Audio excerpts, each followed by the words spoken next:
Hi viewers, welcome to Chitra மோகன் சமையல். இன்றைக்கி இந்த வீடியோவில் ஹோம்மேட் சோப் எப்படி செய்யலான்னு பார்க்கலாம். காஸ்டிக் சோடா 100 கிராம் எடுத்திருக்கேன்.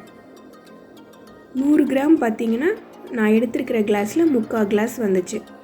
அதுக்கு 2 கிளாஸ் தண்ணி, அதே மாதிரி 3/4 கிளாஸ் அளவில் 2 கிளாஸ் தண்ணி எடுத்து வச்சுருக்கேன்.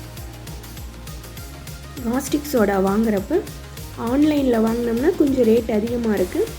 பக்கத்தில் இருக்கிற ஏதாவது ஒரு கெமிக்கல் ஷாப்பில் காஸ்டிக் சோடா வாங்கிக்கலாம். இப்போ நம்ம எடுத்து வச்சுருக்கிற காஸ்டிக் சோடாவையும் மெஷர் பண்ணி வச்சுருக்கிற தண்ணியும் மிக்ஸ் பண்ணிக்கலாம். கண்ணாடி பாத்திரம் இருந்தால் கண்ணாடி பாத்திரம் யூஸ் பண்ணிக்கலாம். கண்ணாடி பாத்திரம் இல்லாததுனால நான் டெய்லியும் குளிக்க யூஸ் பண்ணுற மக்கில் தண்ணி எடுத்து வச்சுருக்கேன். இதில் நம்ம மெஷர் பண்ணி வச்சுருக்கிற காஸ்டிக் சோடா ஆட் பண்ணிக்கலாம். காஸ்டிக் சோடாவை தண்ணியில் ஆட் பண்ண உடனே அதோட நெடி கொஞ்சம் மோசமாக தான் இருந்துச்சு. தண்ணியும் சூடாச்சு. ஆனால் பிளாஸ்டிக் உருகிற அளவுக்கு தண்ணி சூடாகலை. அதனால் பயப்படணும்னு அவசியம் இல்லை. அதோட நெடி கொஞ்சம் மோசமாக இருக்கிறதால நான் நீளமான குச்சி வச்சு நல்லா கலந்து விடுறேன். காஸ்டிக் சோடாவை நல்லா கலந்து விட்டு ஆறுற வரைக்கும் வச்சிடலாம். இப்போ நமக்கு தேவையான அளவு எண்ணெயை மெஷர் பண்ணி எடுத்துக்கலாம். எந்த கிளாஸில் காஸ்டிக் சோடா மெஷர் பண்ணணுமோ அதே கிளாஸில் 6 கிளாஸ் அளவுக்கு எண்ணெய் மெஷர் பண்ணி எடுத்துக்கலாம். நான் 5.25 கிளாஸ் தேங்காய் எண்ணெயும் 1/4 கிளாஸ் விளக்கெண்ணெயும் 1/2 கிளாஸ் நல்லெண்ணெயும் எடுத்திருக்கேன். இதுலேயும் ஒவ்வொரு கிளாஸும் 3/4 கிளாஸ் அளவுக்கு மெஷர் பண்ணி எடுத்துக்கலாம். நெக்ஸ்ட்டு நம்மளோட medicinal flavours. First aloe vera gel. கடையில் வாங்கினதாக இருந்தாலும் சரி, வீட்டில் ரெடி பண்ணினதாக இருந்தாலும் சரி, 1 ஸ்பூன் ஆலோவேரா ஜெல் ஆட் பண்ணிக்கலாம். அதுக்காக நான் ஆலோவேரா ஜெல் எடுத்து வச்சுருக்கேன். நெக்ஸ்ட்டு பார்த்தீங்கன்னா ரோஸ் வாட்டர். ரோஸ் வாட்டர்லேயும் 1 ஸ்பூன் நம்ம ஆட் பண்ணிக்கலாம். அடுத்தது அரிசி மாவு 1 ஸ்பூன் ஆட் பண்ணிக்கலாம். அதுக்காக அரிசி மாவு எடுத்து வச்சுருக்கிறேன். நெக்ஸ்ட்டு வெஜிடபிள்ஸில் நான் 1 கேரட், 1 உருளைக்கிழங்கு, 1 பீட்ரூட் சீவி வச்சுருக்கேன். இது எல்லாத்தையுமே நல்லா க்ளீன் பண்ணிவிட்டு நான் ஜூஸ் எதுவும் எடுக்க போகிறது இல்லை. கட் பண்ணி அப்படியே பேஸ்ட்டை அரைச்சி வச்சுக்கலாம்.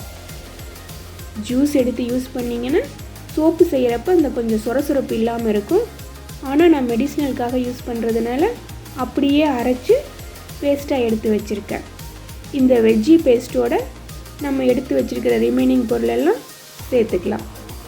அதில் 1 ஸ்பூன் அரிசி மாவு சேர்த்துக்கலாம்.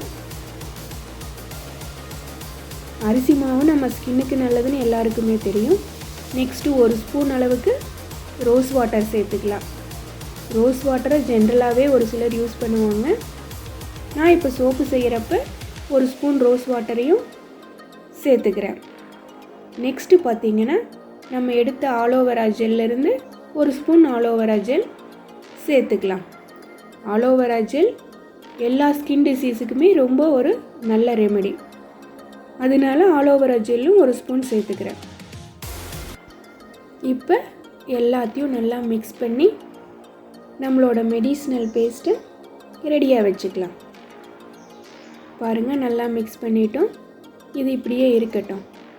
ஆல்ரெடி நம்ம ஆற வச்சுருக்கிற காஸ்டிக் சோடா ஆறி இருக்கும். இப்போ அதோட ப்ராசஸை பார்க்கலாம். பாருங்கள், நம்மளோட காஸ்டிக் சோடா நல்லா கரைஞ்சி காஸ்டிக் சோடா தண்ணி நல்லா ஆறிடுச்சு.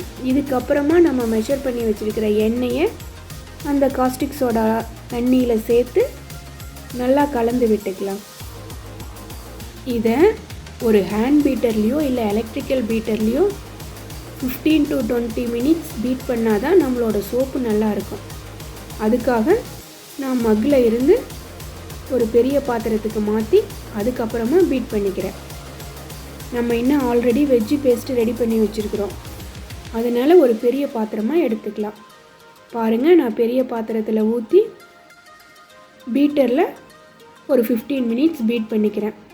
பீட் பண்ணினதுக்கு அப்புறமா நம்மளோட மிக்சர் இந்த மாதிரி ரெடி ஆயிருச்சு.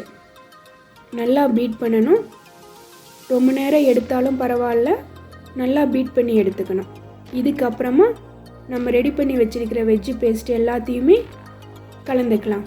கலந்து அது கட்டி கட்டியாக இல்லாமல் ஃபுல்லாக மிக்ஸ் ஆகிற அளவுக்கு ஒரு பெரிய கரண்டி யூஸ் பண்ணி நல்லா கலந்து விட்டுக்கணும். இல்லைன்னா பீட்டர் யூஸ் பண்ணியே நல்லா கலந்து விட்டுக்கலாம். பாருங்கள், இப்போ நல்லா கலந்துட்டோம். அதுக்கப்புறமா தான் நம்ம வெஜிடபிள் பேஸ்ட் எல்லாமே நல்லா மிக்ஸ் ஆகிருக்கு. இதுக்கப்புறமா கலரும் வாசனைக்கு நான் எதுவும் சேர்க்கலை.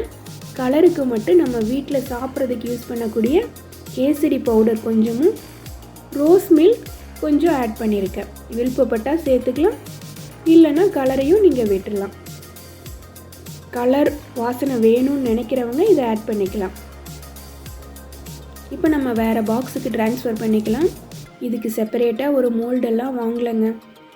ஆல்ரெடி நம்ம யூஸ் பண்ணிவிட்டு தூக்கி எறியக்கூடிய 2 பிளாஸ்டிக் பாக்ஸில் தான் ஊற்றி வச்சுருக்கேன். ஊற்றி வச்சு 2 நாள் நான் அதை எதையுமே டிஸ்டர்ப் பண்ணல. வெயிலில் வைக்காமல் வீட்டிலையே ஒரு ரூமில் ஓரமாக வச்சிட்டேன். 2 நாள் கழித்து லைட்டாக தட்டின உடனே ஈஸியாக வெளியில் வந்துருச்சு. பாருங்கள், இப்போ நம்மளோட சோப்பு நல்லபடியாக வெளியில் வந்துருச்சு. இதை சின்ன சின்ன பீஸாக கட் பண்ணி எடுத்துக்கலாம். வெயிலெல்லாம் வச்சு ட்ரை பண்ணக்கூடாது. வீட்டுக்குள்ளேயே காற்றோட்டம் இருக்கிற இடத்துல வச்சு ட்ரை பண்ணோம்னாலே ஈஸியாக 2 நாளில் அது ட்ரை ஆகிடும். வெளியில் வரதும் ஈஸியாக வெளியில் வந்துடும். கஷ்டப்படணும் அப்படிங்கிற அவசியம் இருக்காது. பாருங்கள், இப்போ நான் சின்ன சின்ன பீஸாக கட் பண்ணி எடுத்துட்டேன். மெஷர் பண்ணியெல்லாம் எடுக்கல. சிங்கிள் பீஸாக வெவ்வேறு மெஷர்மெண்ட்டில் தான் இருக்குது. இதை உடனே யூஸ்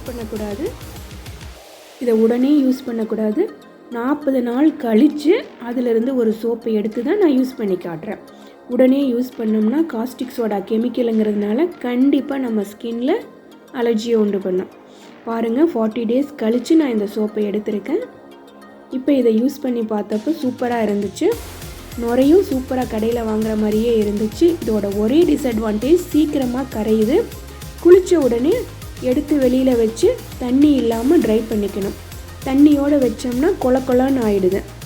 ஏன்னா நம்ம எந்த வித கெமிக்கல்ஸும் யூஸ் பண்ணாததுனால தண்ணியோடு இருக்கிறப்ப கொலன்னு ஆகி சீக்கிரமாக கரைஞ்சிடுது. கடையில் வாங்குகிற சோப்பில் கெமிக்கல் இருக்கிறதால சீக்கிரமாக கரையிறது இல்லை.